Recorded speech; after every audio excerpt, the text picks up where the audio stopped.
So UFC 308 was today, and it lived up to the hype, I'd say. It was early as shit. I hated it. I think the popular opinion is that morning cards are sick, and they're a good thing. I hate them because I like just getting everything done in my day, going to the gym, and then I can just relax, watch the whole card, and fall asleep right after, and not have to think about Max Holloway getting KO'd in the third round. Ilia KO'd Max. Hamzat subbed Rob easily. Yeah, it was a sad night, to be honest, but you got to give it to these guys. They were fucking favorites for a reason, and they both got the job done. I'm not going to say easily, because Max was winning the Topuria fight, but Ilya proved that it's just a matter of fucking time. No one can hang with him in the power. No one compares to him at 145. Maybe Diego Lopez can give a more competitive fight. I don't know, because I thought Max was a pretty good style matchup. He has the perfect chin, the best chin we've ever seen in the division at least. So it's hard to imagine Ilya losing. It really is. I'm going to be real. I don't want to talk about this card. My spirit has been absolutely crushed. But we're going to cover every fight and talk about what happened. I did decent on predictions at the start. The prelims kind of sucked. Like I said, they probably would. A lot of decisions. It looked like it was going to be a lot of decisions on paper, so I'm not surprised. But Renat Fakhretdinov started off the night getting a decision victory over Carlos Leal. And I'm going to be real, I didn't think this was that crazy of a robbery. It was. I understand the scorecard was terrible. Leal should have at least got one of the judges should have at least had it for him. Unanimous decision, I think it was. For one of them had a 30-27 scorecard. That's absolutely ridiculous. But I don't think Leal really dominated here as people are making out. Yes, Leal outstruck him in the second two rounds, but he lost the first round for sure. He got taken down. Renat landed some damage. Renat won the first round, but I do understand how people are saying he lost the next two. It makes no sense. How do you get the guy down in the beginning when you're dry, and then you can't get him down the later rounds? It doesn't make any sense, but yeah, Renat's not the type of guy to finish anybody really good, especially in the grappling if they're big and strong and outsize him. A lot of people are saying Leal's on steroids. I mean, I guess he could be. Y'all pick and choose with these fighters. A lot of them look like they're on steroids. Let's just get over it. But Leal was looking really good. At the beginning, it took him a little bit to find his range, his striking rhythm. And then in the second two rounds, he was able to. He used that really long range, really big limbs. This guy has a lot of power. He was hurting Renat with the leg kicks, stiff jabs, 1-2s. Yeah, he looked good. I mean, I think he took Renat down in the third, too, which is kind of crazy. Renat is obviously the better grappler, so that probably hurt his ego a lot. But not the best fight. It was all right. It was a fun little... No, it was good. It was good to start off the night. It was a good little scrap, I guess. Just not the finishes on this card that everyone was expecting. We had 2 injury TKOs. It kind of sucked. Then we had Ismail Naradiev beat Bruno Silva by a very dominant decision. 30-27s across the board, I think it was. Won all 3 rounds easily. And Bruno Silva proved my prediction right. Exactly what I said was going to happen happened. Bruno is super low output, super plotty, doesn't even look like he wants to be in there half the time.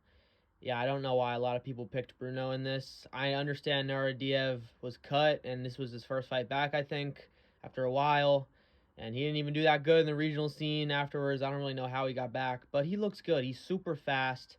He's a good enough grappler for the division, and he can fucking bang. He has a good chin, too. He didn't get knocked out. Bruno Silva really didn't land shit. He didn't damage Ismail one time, I don't think. So, yeah, easy. I'm glad I got this pick right because I was kind of nervous that not being in the UFC for so long was going to have his confidence at a very low point, but nah, he did good. I like Ismail. Then we had Farid Basharat win by decision again against Victor Hugo, who this dude was just going for goofy-ass movie-type finishes the whole fight. Going for, I think he attempted 3 heel hooks, which actually, I think 2 of them got close. He was actually pretty close to the heel hooks. I said this guy was a super dangerous submission artist, really good jiu-jitsu. That proved here, obviously. He also was he was doing too much wild shit. He was spinning like every 30 seconds, trying to land a spinning back fist, spinning elbow. Dude, like the chances are you're not going to land them and you're just going to lose position and just gas yourself out, missing big, powerful shots, doing that kind of stuff. I don't know what he was thinking. If he had just like straight up boxed against Basharat, I think he had the power advantage. He could have knocked him out. He was hurting him, dropped him like twice. Maybe it was partial slips, but I remember him going down multiple times. So good win from him. He looked good. Good in and out striking, landing the jab, and then getting out of the way of his counter. It was good. I do still believe in Basharat after this, but I do think he's going to get chinned pretty soon. He's undefeated, so I don't think he's going to stay undefeated, boys. I think he's going to get chinned. He showed that his head movement and his head placement, like where he ducks and where he goes when he's countering or defending, it just looks a bit off. He was getting put down a few times. Just his defense needs to improve a lot. Other than that, he looked really good, well-rounded, can mix in the takedowns, can outstrike you. Yeah, look good. Fuck me. I don't even want to talk about this shit. Chris Barnett suffered a injury where Kennedy Nzechukwu got the injury TKO stoppage win, the first of two on the card. Absolutely devastating. But we all knew. I picked Chris Barnett for the memes, boys. Obviously, no one thought Chris Barnett was going to win this. Kennedy Nzechukwu is still fucking terrible. Took zero chances. Took zero fucking chances to actually make this fight like a slugfest, to actually bang. He just was good. He was prepared to point fight for 3 rounds straight against a gassed Chris Barnett. He had no intention of going for the finish. He wouldn't have unless, obviously, Chris didn't hurt himself and just basically couldn't stand halfway through the second round or the first round. And that's all she wrote. He got fucking finished. Just, yeah, it's unfortunate. His fat body just can't keep up with himself. He needs to lose the weight if he ever wants to have a successful career moving forward. I mean, I know this has been his whole martial arts career. He's been fat this whole time. He's not going to change anything now. It's too late. But yeah, that's what happens when you don't take care of your body. You're going to get injured every single fucking fight, every single training camp. He'll probably come back, get injured again, and just retire. Rip Chris Barnett. You will be missed, fat boy. This next one hurt, bruh. My boy Ferreira got beat by Abus Nurmagomedov. Are you kidding me? Yeah, in all seriousness, Abus looked really good. He didn't gas like I thought he would. I just thought his gas tank was abysmal after that Strickland fight. It just looked so bad, and it was so out of nowhere. I feel like he was just gonna be the next Hamzat, which I guess Hamzat's not that guy anymore. No, he still is, okay? He didn't even have to go to a round 2. So Hamzat's gas tank is still questionable. We will see what happens moving forward against someone like DDP, who's not just gonna get subbed in the first round. It's not gonna happen, all right? But Abus looked good. He mixed it all in. He was okay, not really. He was getting out damaged on the feet. He didn't get out struck really. I'd say he was landing more volume easily. Ferreira was really plotty this fight. I don't know what he was doing. He was literally hurting him every time he landed a significant shot. He was dropping him, making him spam, shoot takedowns.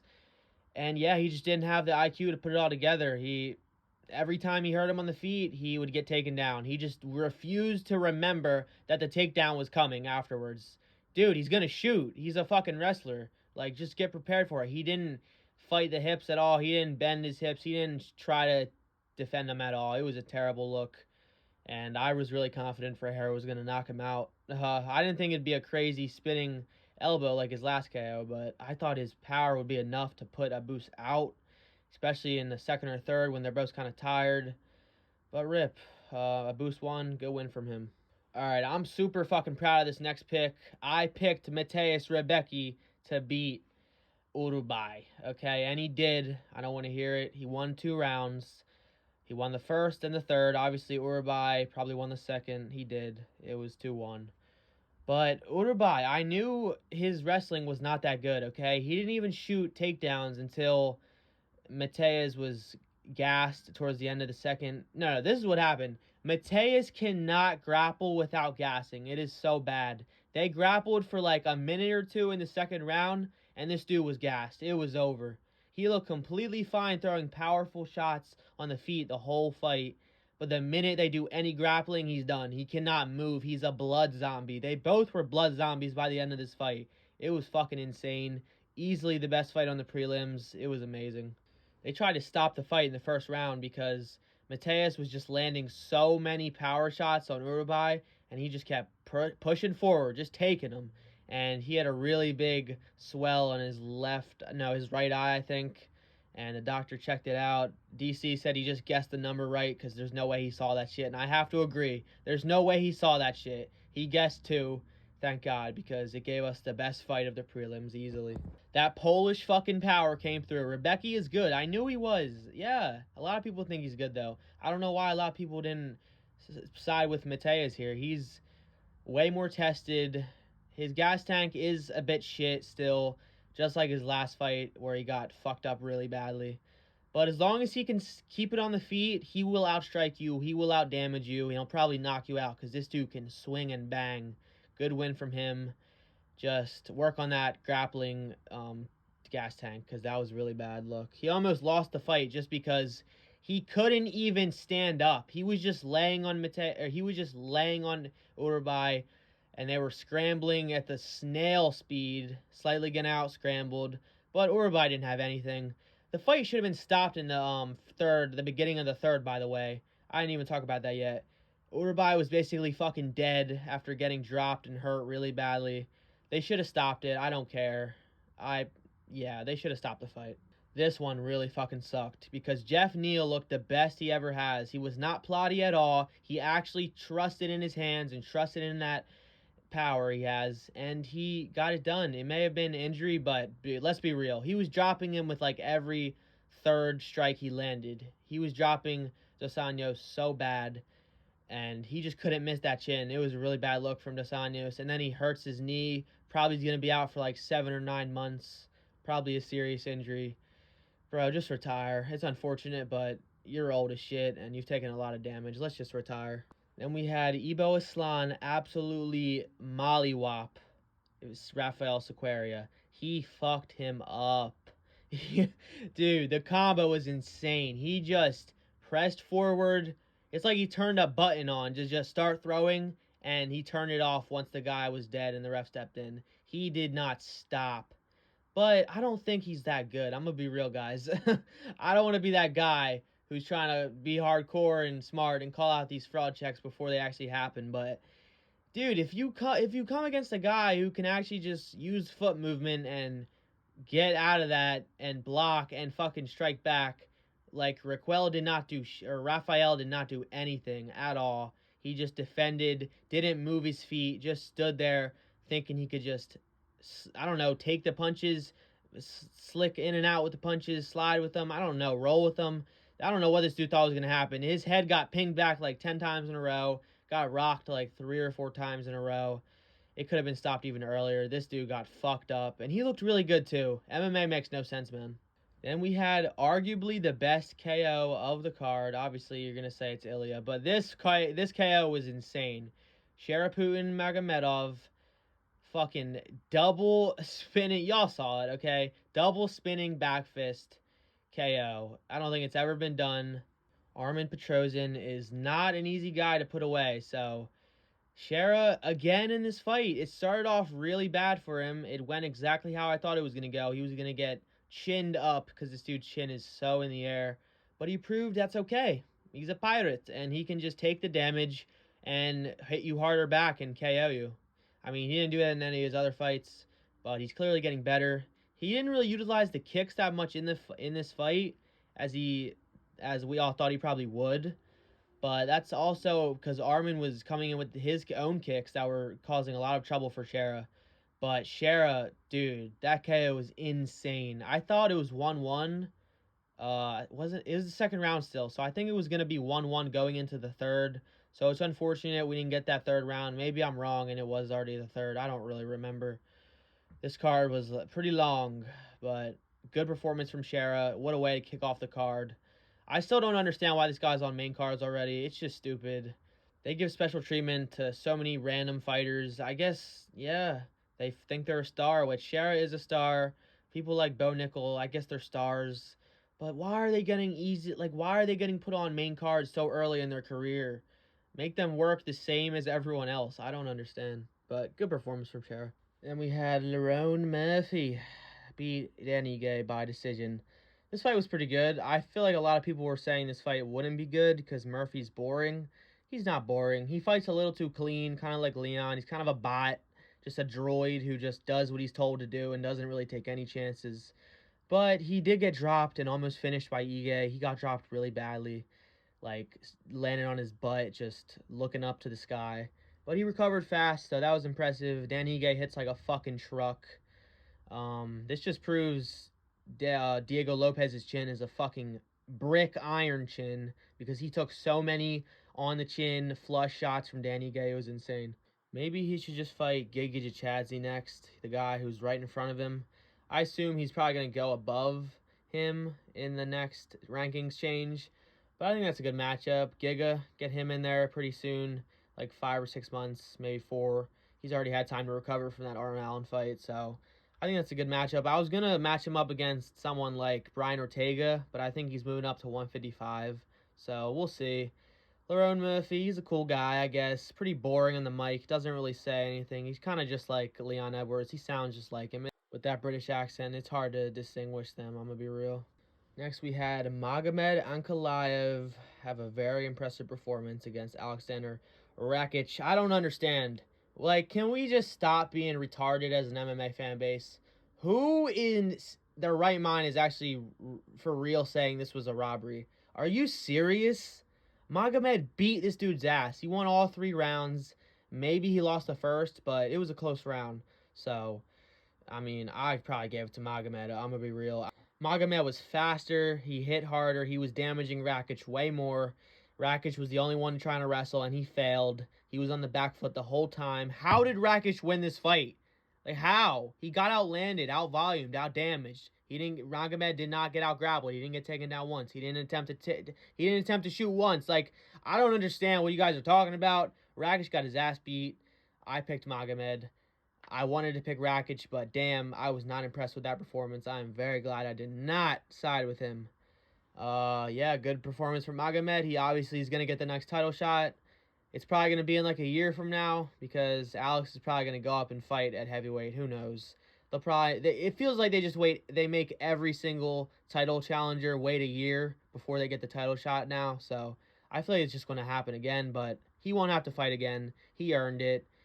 I don't want to hear it. Even if his last win was Johnny Walker, okay, it's still a good win streak. And Rakic is really fucking good. He's really good, man.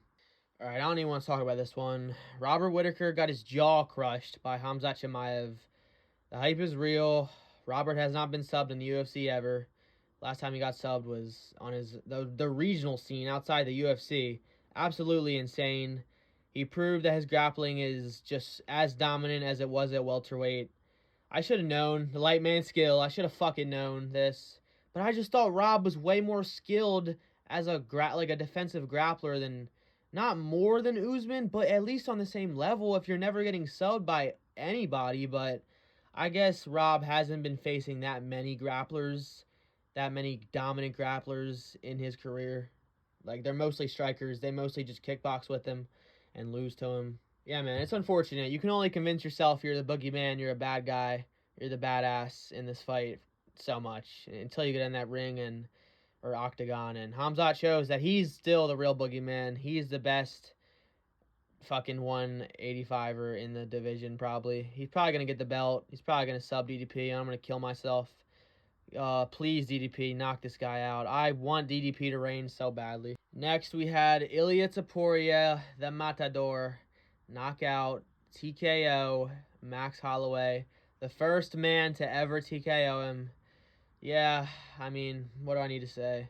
Coming down from 155, a tough weight cut. He looked like he was on the verge of death after that weight cut.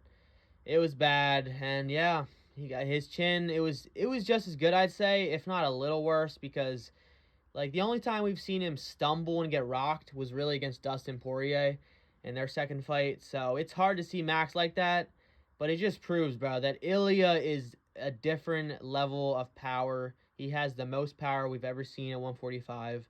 Hits way harder than Conor did, that's for sure.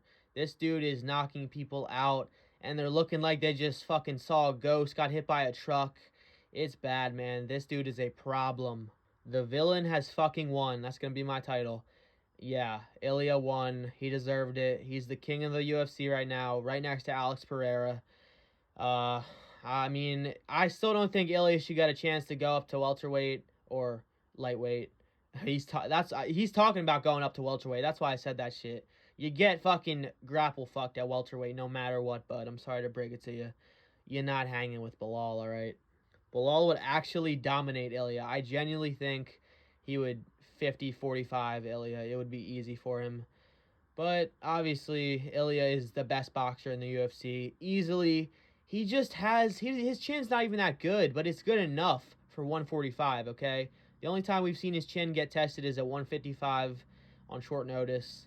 And at 145, it's good enough for him to just bang and trust in his power and get hit and hit back and realize that he's going to knock them out before he gets knocked out because he just hits so fucking hard. His boxing's so clean, and yeah, what a performance. It's just so insane because I'd say Max won both of the first rounds. Maybe it was 1-1 and going into the third.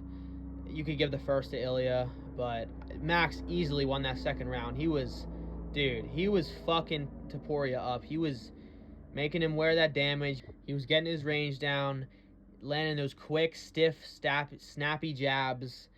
Ilia was struggling. You could see the worry in his face. I don't know who's going to stop Ilia. I really don't. It makes the division so much more boring. I don't want to be that guy, but who the fuck's going to beat him? Maybe Mavzar with his wrestling, who can just decision him. Maybe Diego Lopez because he has a chin and he has pretty similar power to Ilia, I'd say. He hits so hard too, obviously. But I think Ilia's faster. I think he's more clean. His foot movement is so dangerous. He lures you. He pushes you up against that cage so he can just catch your chin. And I'm just thankful Max didn't get KO'd cold, okay? He got rocked and TKO'd. He didn't get KO'd cold like Volk. I would not have been able to watch that.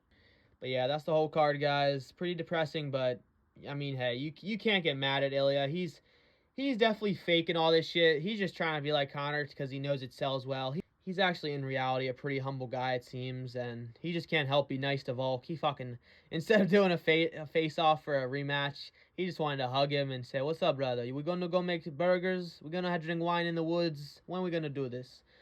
But whatever. Ilia's that guy, man. Respect to him. I'll see you guys in the next one.